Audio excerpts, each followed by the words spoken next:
하나님은 우리를 죽을 때까지 인도하시는 하나님 믿으십니까? 오늘 시편을 읽으시면서 우리가 왜 맨 앞에서 크신 주께 영광 돌리세 찬양을 했는지 이해를 하셨죠? 네, 그 찬양의 가사를 바로 이 시편 48편에서 가지고 왔거든요.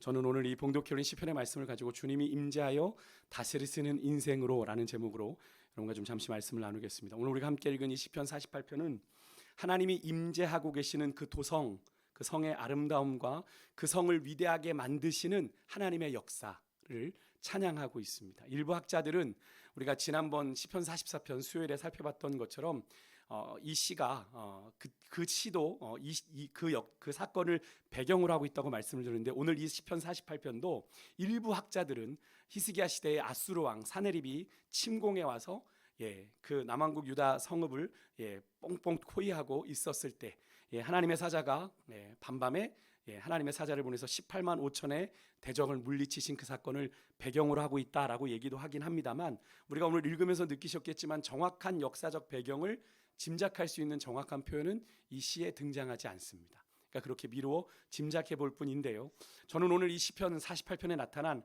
하나님의 임재가 있는 성전이 있는 하나님의 도성, 그 시온산을 통해 우리에게 주시는 하나님의 은혜를 세 가지로 여러분과 좀 나눠보기를 원하는데요, 먼저 1절과 2절에서 오늘 시인은 고난에 처한 이스라엘을 구원하시는 하나님의 뭐를요? 위대하심을, 그죠? 여호와는 위대하시다라고 얘기하면서 위대하심을 극진히 찬양한다, 열렬하게 힘있게 찬양하면서 그 위대한 하나님이 임재하시는 거룩한 성 시온의 터가 높고 아름다움을 온 세계가 즐거워한다라고 노래를 합니다. 우리가 아까 불렀던 찬양의 가사죠.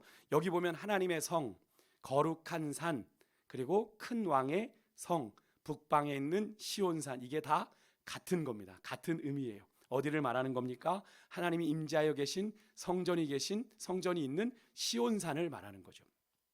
그 산을 가리켜 터가 높고 아름답다라고 이야기하는데, 여기서 터가 높다라는 표현은 높은 곳에 있다라는 거예요. 높은 위치에 있는 아름다움. 이렇게 여러분들 요즘 여행 이렇게 하는 영상들을 이렇게 보면 중국의 이렇게 큰 산들 위에 이렇게 이렇게 집이 있는 이런 모습들을 한번 상상해 보신다면 아마 좀 비슷하게 느끼실 수 있지 않을까 생각이 되는데, 즉 시온산이 높은 위치에 있는 이 아름다움이 온 세상의 즐거움이 된다라는 그런 뜻인데, 그렇게 보면 정말 시온산이 되게 높은 곳에, 저 에베레스트 산 높은 곳에 있나 보다 이렇게 생각을 할 수 있는데, 정말 그렇게 시온산이 높습니까? 그렇지 않습니다. 물론 지대가 그쪽이 다 산지이기 때문에 그렇게 생각할 수 있습니다만, 사실 시온산보다 높은 큰 성은 얼마든지 세상에 넘쳐나죠. 그죠?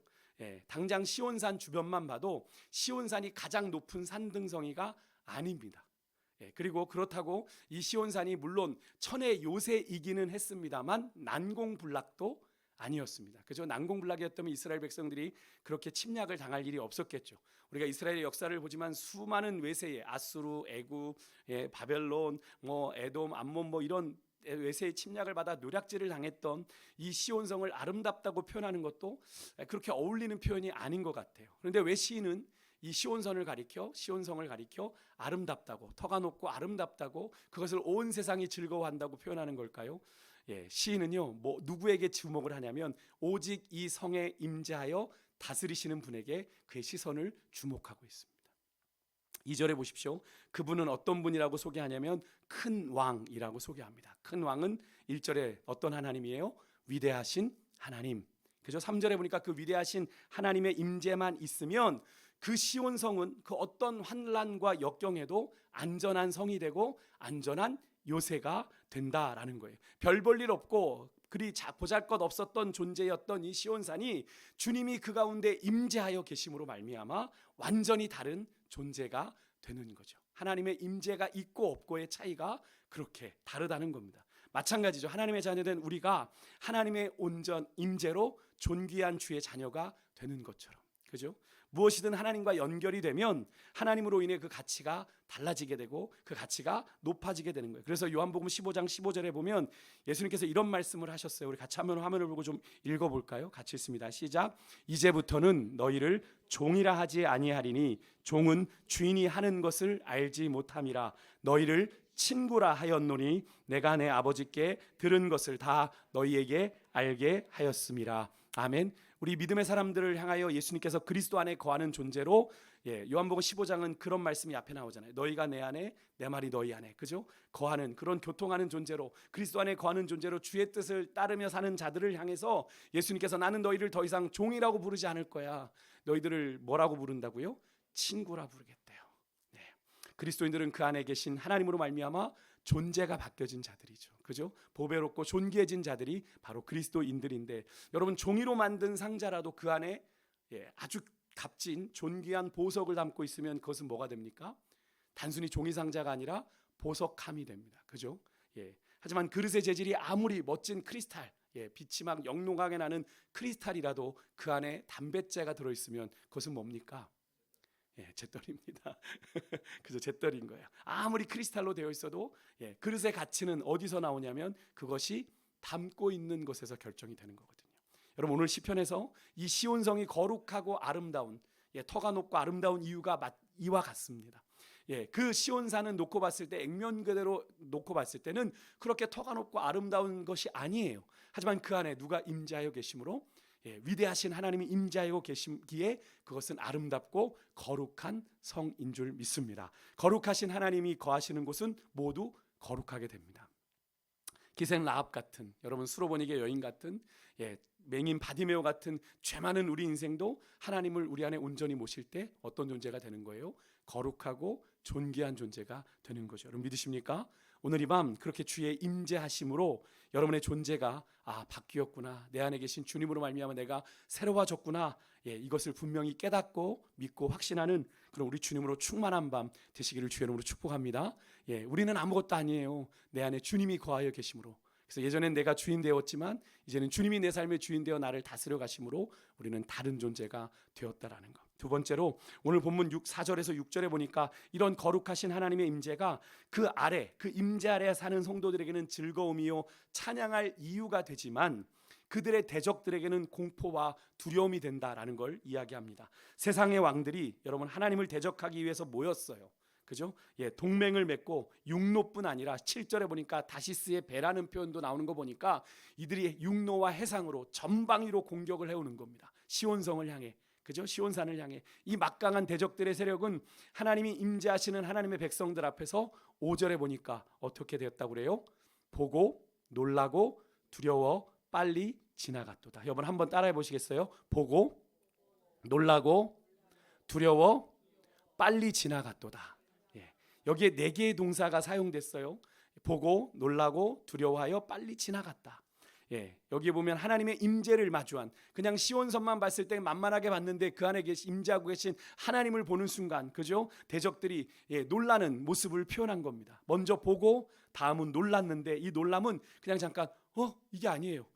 간담이 서늘하도록 놀라는 겁니다. 원문을 보면 간담이 서늘하도록 놀라는 것, 그래서 아주 깜짝 놀라는 걸 말하고, 다음에 두려워한다라는 건 좀 다양한 감정이 여기에 복합되어 있는데 떠는 거예요. 막 동요가 일어나는 겁니다. 당황하는 거예요. 뭐지? 시온산이 저런 거 아니었어? 그 안에 하나님이 임재하고 계시는지를 몰랐던 거죠. 혼란을 겪게 되고 결국 그것이 말할 수 없는 두려움으로 임하게 되는 것. 그러니까 이 두려워한다는 단어에 되게 많은 의미가 담겨 있죠. 떨고 동요하고 당황하고 혼란스러워하고 두려워하는. 그래서 마지막으로 빨리 지나갔다. 이거는 갑자기 놀라뛰다, 서둘러 도망가다, 급히 도망가다라는 뜻입니다. 여러분 세상의 왕들이 전혀 예상하지 못한 위대한 하나님이 임재하여 계신 그 시온의 모습을 보고 어떻게 해요? 공포에 사로잡혀 혼란에 빠져 급하게 도망갔다라는 건데, 여러분 이런 장면을 한번 상상해 보시면, 여러분 요즘에도 이제 EBS 같은 데 보면 동물의 다큐멘터리가 종종 지오그래피에 나오게 되는데, 여러분 보면 평화롭게 떼를 지어서 이제 초원에서 풀을 뜯던 초식 동물, 그런 동물들이 이러고 있는데 뭐가 나타나면, 맹수가 나타나면 그들이 막 뛰어 도망가는 혼비백산 달아나는 장면을 한번 상상해 보시면 오늘의 이 장면이 이해가 되실 거예요. 결국 막강한 대적들은 그렇게 하나님이 임재하시는 이 시온을 보고 두려워 떨고, 7절에 하나님이 부리시는 동풍 앞에, 여기 보세요. 하나님이 동풍을 통하여 다시스의 배를 깨뜨리셨다. 하나님이 부르시는 동풍 앞에서 다 부서져 흐트러졌다라고 말합니다. 이런 사실을 목도한 시인은 이런 고백을 해요. 8절에 자신들의 눈앞에서 일어나고 있는 이 하나님의 역사 낯설지 않다라는 거예요.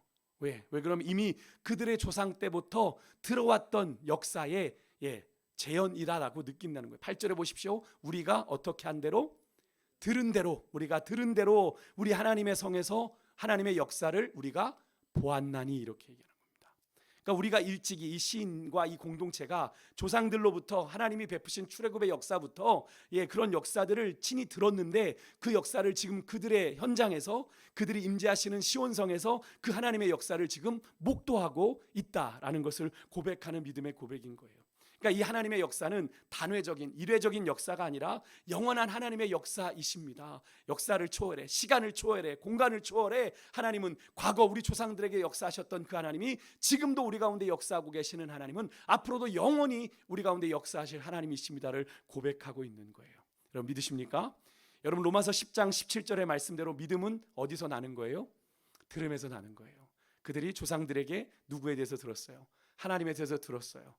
들음은 하나님의 말씀으로 말미암아. 그러니까 시인은 익히 하나님이 이렇게 역사하셨던 하나님의 출애굽의 역사나 하나님의 구원의 역사에 대해서, 일하심에 대해서 말씀을 누구로부터 들었습니까? 조상들로부터 들었고, 그 들으면서 하나님에 대한 믿음을 키워왔고, 그 하나님의 역사를 지금 내 눈앞에서 목도하게 되므로 하나님을 향한 믿음이 더 확실해지고, 그죠? 더 믿음이 분명해져서 이 하나님이 영원히 우리와 함께 하시겠구나를 고백하게 된 거예요.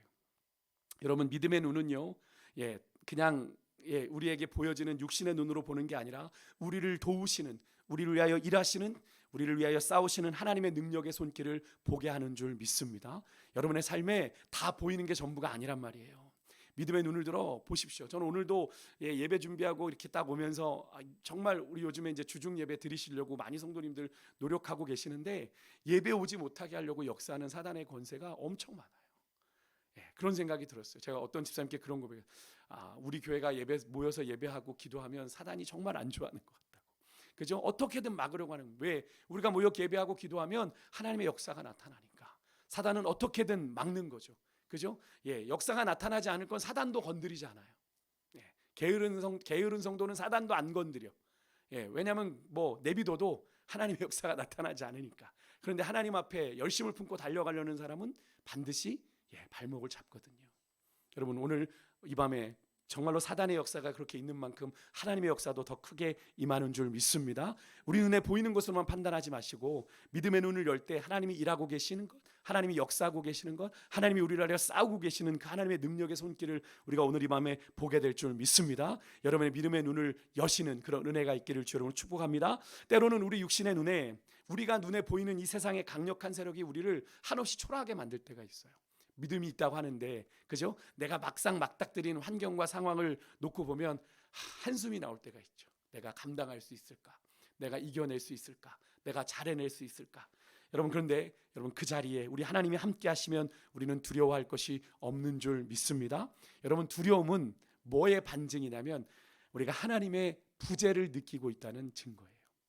하나님이 우리 안에 계시면 우리 안에 평안함이 있는데, 그죠? 하나님이 우리 안에 계시지 않으면 우리 안에 계속 엄습해 오는 게 뭐냐면 불안과 두려움이거든요. 그래서 여러분 하나님의 임재 안에 살아가는 성도들은요, 두려움 없이 담대하게 살아가게 되는 겁니다. 어떤 상황 속에서도 그래요? 어떤 변수가 발생했는데, 가끔 그런 분들 있어요. 목사님 괜찮습니다. 하나님 뜻 안에 있겠죠.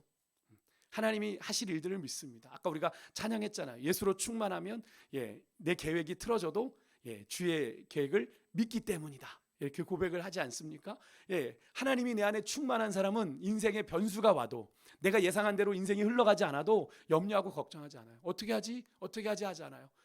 왜요? 누가 책임지시니까, 하나님이 인도해 가시니까, 하나님이 필요하니까 이렇게 하셨겠지 라는 믿음으로 아주 털털 털어버리는 그런 목사님들을 보는데요. 여러분 그런 일들 우리 가운데 일어나게 될 줄 믿습니다. 두려움이 임하는 건 하나님이 우리 안에 부재하시다는 증거거든요. 여러분 그렇게 여러분 한 분 한 분이 주님으로 말미암아 두려움 없는 인생들이 되시길 주 여러분을 축복합니다. 이 사실은 승천하시는 예수님의 마지막 약속에서도 우리가 확인하게 돼요. 이 시인의 고백이 예수님의 말씀을 통해서도 우리가 확인하게 되죠. 마태복음 28장 20절, 내가 세상 끝날까지 너희와 항상 함께 있으리라. 여러분 믿으십니까? 그래서 우리 주님이 우리와 지금 함께하고 계시는 거예요. 믿으십니까? 내가 그런 표현 제가 예전에 드리지 않았습니까? 우리 예수님과 손잡고 가는 건 이렇게 잡는 게 아니라 이렇게 잡는 거다. 그죠? 그래서 우리가 지쳐서 하나님 손을 놓을 때가 있는데 그때도 여전히 하나님의 손은 나를 어떻게 하신다?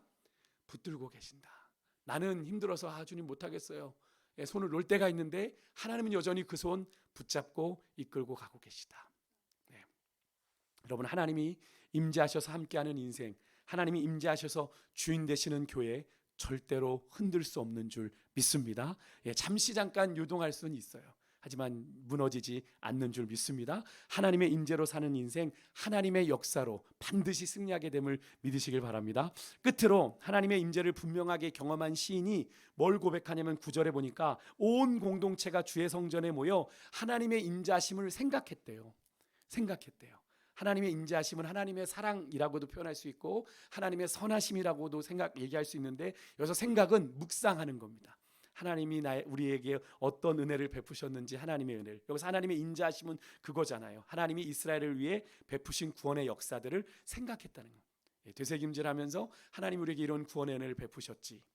시인과 이 공동체가 그런 하나님의 임재하심과 사랑을 묵상하다 보니까 그 묵상의 깊이가 점점 깊어져서 10절에 보니까 하나님의 통치와 다스림을 찬양하고 기뻐할 수밖에 없다라는 그런 것을 사실을 깨닫게 됩니다. 하나님의 구원을 묵상하고 나니까, 여러분 그런 경험 해보셨잖아요. 하나님의 약속들, 구원의 약속들을 이렇게 경험하면 내 안에 나도 모르는 사이에 그래, 하나님이 내 인생을, 이 하나님이 역사하고 계시지, 내 하나님이 붙들고 계시지라는 그런 믿음의 소리들을 여러분 들어보신 적 있지 않으세요?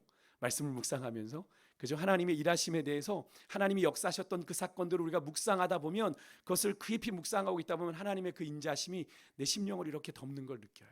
그래서 이 하나님이 지금도 내 인생을 역사하고 계시는구나. 오늘 시인과 공동체, 이 시인과 공동체는 그거를 깨달았어요. 그러니까 10절에 보니까 하나님의 통치와 다스림을 우리가 찬양하지 않을 수 없습니다. 하나님이 우리에게 행하신 일들을 보니까 말입니다. 여러분, 그래요. 하나님에 대한 묵상은요, 우리에게 하나님에 대한 믿음을 줘요. 그래서 여러분들에게 계속 말씀을 묵상하십시오. 굳이 교회에서 반값을 대면서 묵상집을 나눠드리는 이유가 거기 있는 겁니다. 그 믿음을 더 넓고 깊게 해줘요. 결국에는 그 일을 행하신 하나님의 통치와 다스리심을 우리가 날마다 찬양하지 않을 수 없게 만드는 게 하나님을 계속 묵상하는 삶이에요. 그래서 우리 이제 청년들하고 주일날 나누는데, 청년들 중에는 그런 고백을 해요. 너무 감사하게 뭔가 뭐 이런 놀라운 일이 일어났습니다, 이런 고백 안 합니다. 목사님, 우리가 말씀을 묵상하고 나서 내 삶에 다른 고민들을 하기 시작했어요. 예전 같았으면 내가 그냥 감정대로, 내가 기분대로 이렇게 반응했어야 되는데, 목사님, 내가 그 순간 주님이라면 어떻게 하셨지라는 고민을 하더라고요. 그런 고백을 하는데 제가 얼마나 감사하던지. 그게 시작이야. 그게 하나님을 경험하고 하나님을 만나는 시작이야. 너무 귀하다. 제가 그렇게 청년들을 격려했는데요. 그러니까 이 친구들이요, 어떻게 했냐면, 제가 새벽에도 말씀드렸지만 한 친구는 이 아침에 새벽을 묵상할 시간이 없어서 수강 신청을 조정을 했어요. 너무 일교시가 많아서 아침에 일찍 학교를 가야 되니까 묵상할 시간이 없더래요. 그래서 묵상할 시간을 확보하려고 수강 신청을 조정했어요. 이 의미가 뭡니까? 내가 하나님의 말씀을 묵상하는 것이 내 삶에 정말 중요하다라는 걸 깨달았어요. 우선순위를 깨달으니까 바꾼 거죠. 그의 인생을 수강 신청이, 대학교 수업이 그의 인생을 책임져 주는 게 아니라 누가 책임지시니까, 살아계신 하나님이 책임지시니까 하나님 앞에 머무는 시간을 내가 먼저 갖겠습니다라고 그 시간을 그렇게 헌신했더라고요. 얼마나 제가 귀하던지, 대단하다, 제가 정말 대단하다라고 제가 그랬는데요. 여러분들에게는 그런 하나님의 그런 베푸신 하나님의 은혜에 대한 그런 찬송이 있으세요? 하나님이 여러분들의 삶에 베푸신 구원의 그런 일들로 인해 가슴 벅차 정말 감격스럽게 불러본 그런 찬양이 있으십니까? 주님 맞습니다. 주님 그렇습니다. 주님의 높고 위대하심을 찬양합니다. 이렇게 고백했던 그런 찬양이 있으세요? 여러분, 이렇게 영적인 체험이요, 우리의 가운데 실제적인 경험이 더해질 때 이 영적인 체험은 더 깊어지게 되는 건데, 그래서 여기 보면 시인은요, 12절 13절에 보면 대적들의 공격에도 전혀 망가지지 않은 이 시온성의 망대를 이 사람들에게 실제적으로 너희가 세밀하게 둘러봐라, 세어봐라, 자세히 봐라, 살펴서 그리고 전해라 라고 하는 아주 구체적인 명령을 공동체에게 명령합니다. 특히 여기 자세히 보고라는 단어는 너희가 이 이 성에 시온성 곳곳에 망대가 있지 않습니까? 이렇게 성을 지키는 망대를 세밀하게 살펴보고 둘러보고 그다음에 자세히 본다는 건 마음에 두고 명심하는 거예요. 이걸 보니까 하나님이 우리를 구원하셨구나. 그 증거가 이 성이잖아요. 성의 구석구석을 살펴보고 자, 너희들 하나님이 행하신 그 구원을 너희들이 마음에 잘 새겨 넣어야 된다. 근데 여기 살펴서라는 이 단어가 잘게 썰다, 숙고하다, 깊이 생각하다라는 단어인데 전 이 말씀이 되게 은혜가 되더라고요. 하나님의 은혜를 또 곱씹고 또 곱씹어서 그죠? 잘게 썰어서 요렇게 계속 묵상을 하면서 하나님의 은혜 안에 머물러라. 그리고 하나님이 이 시온성을 어떻게 보호하고 어떻게 지키셨는지를 너희가 직접 눈으로 어떻게 해요? 확인하고, 그죠? 그것을 너희가 너희만 간직하고 있지 말고 하나님이 우리를 구원하셨습니다라고 그것을 너희만 간직하지 말고 나중에 후대에 전해라. 이렇게 얘기를 합니다. 후대에 전해라. 이렇게 후대에까지 하나님이 행하신 일을 전해야 되는 이유가 마지막 14절 우리가 읽었던 이것을 우리가 한번 같이 읽었으면 좋겠는데 14절 한번 같이 읽겠습니다. 시작. 하나님은 영원히 우리 하나님이시니 그가 우리를 죽을 때까지 인도하시리로다. 아멘. 하나님은 영원한 우리의 하나님이시고 우리가 죽을 때까지 우리를 인도하실 분이시기 때문에 우리의 인생을 책임지실 분이기 때문에 이 하나님을 온전히 하나님의 임재 가운데 살아가는 인생이 가장 복 있는 인생이라고 후대에게 전하라는 거예요. 여러분, 신앙은 전해줘야 됩니다. 기독교 신앙은 수행이 아니에요. 내가 돌을 닦는 게 아니에요. 돌을 닦는 건 나를 비우는 건데 기독교 신앙은 뭐 하는 거예요? 나를 누구로 충만하게 채우는 거예요? 주님으로 충만하게 채우는 게 기독교 신앙이에요. 나는 간 곳 없고 구속한 주만 보이도록, 그죠? 사도 바울이 내 안에 계신 그리스도가 존귀히 되게 하려는 삶이 바로 그런 삶이지 않습니까? 그러니까 기독교 신앙은 그냥 나 혼자 수행하고 거룩해지고 성자가 되는 게 아니라 세속에서 머물러요. 세속에 머무르지만 세속에서 구별된 삶을 통해 기독교 신앙은 전해줘야 되는 것이 기독교 신앙입니다. 그래서 예수님께서는 그것을 뭐라고 그랬죠? 복음의 증인된 삶이라고. 증인은 어떻게 해요? 본 거를 이야기하잖아요. 경험한 걸 이야기하잖아요. 들은 걸 이야기하잖아요. 내가 만난 하나님의 구원, 내가 본 하나님의 구원, 내가 들은 하나님의 구원을 내가 말하지 않을 수 없기에 우리는 복음의 증인으로 살아가야 되는 거죠. 여러분, 전하는 것은 하나님의 구원과 통치, 다스림을 깊이 묵상하고 눈으로 세밀히 살핀 성도들의 사명이고요. 그것을 전하지 않고 견딜 수 없는 것이 마땅히 우리들이 가져야 되는 반응이에요. 하나님의 구원의 역사를 보고 여러분 말하지 않을 수 없는 것 아니겠습니까? 정말로 여러분 좋은 물건들을 보게 되면 여러분 시키지 않아도 내가 이거 써봤잖아 라고 얘기하면서 그것을 막 이야기하죠. 이거 한번 써봐. 너무 좋아 라고 얘기하는 것처럼 여러분, 우리 주님이 그 물건보다 못하십니까? 우리 주님은 우리의 전부이시잖아요. 근데 그 주님을 우리가 경험하고서 그 주님을 이야기할 수 없다면 입만 열면 모이셔서 교회 분들이 모셔서 돈 얘기하고 주식 얘기하고, 물론 그럴 일 별로 안 하시겠지만 뭐 코인 같은 얘기 하지 마시고, 교인들이 모여도 그런 얘기만 하는 경우가 되게 많거든요. 근데 그런 얘기 하지 말고 우리가 성도들이 모이면 그 안에서는 하나님만 고백돼야 될 줄 믿습니다. 하나님에 대한 이야기가 풍성해야 돼요. 여러분, 그런 우리가 증인된 삶, 교회 안에서도 그게 안 되는데 우리의 삶의 현장에서 그게 되겠습니까? 그죠? 말씀을 마칠게요. 시온성이 크고 아름답고 난공불락의 요새인 이유는 절대로 지리적인 요건이나 어떻게 견고한 성체를 가지고 있어서가 절대로 아니고, 무엇이라고 그랬어요? 이스라엘의 진정한 피난처요 도움 되시는 하나님이 그 성에 임재하여 좌정하고 계시기 때문에 그 시온성은 터가 높고 아름다운 성읍이 되는 줄 믿습니다. 그 사실은 우리 그리스도인들의 인생도 마찬가지예요. 우리 인생 그렇게 별 볼 일 없는 인생이고 자랑할 것 없는 인생이지만 우리 안에 그 살아계신 위대하신 주님이 함께 하실 때 우리 인생은 그 주님으로 말미암아 어떤 인생이 돼요? 보배롭고 존귀한 인생이 되고, 그렇게 주님 안에 거하는 인생을 하나님이 영원토록 지키시고 돌보시고 인도하시며 세상 끝날까지 지켜주시는 줄 믿습니다. 그 약속의 말씀을 붙잡고 오늘 우리가 이 밤에 나아가길 소망하고요. 그 구원의 주님을 날마다 여러분이 생각하고 묵상하고 자랑하는 그런 간증의 주인공으로 살아가시는 그런 복 있는 인생 되시기를 주 이름으로 축복합니다. 우리 같이 찬양하겠어요. 우리 마지막 불렀던 찬양인데요. 주 사랑이 나를 숨쉬게 해. 이 찬양의 가사 중에는 세상 끝날까지 주님이 나를 지켜주십니다. 세상 끝날까지 주님이 나를 인도하십니다. 이 찬양의 가사 때문에 우리가 이 찬양을 부르게 되었는데요. 여러분 이 찬양의 고백이 우리의 기도가 되기를 원합니다.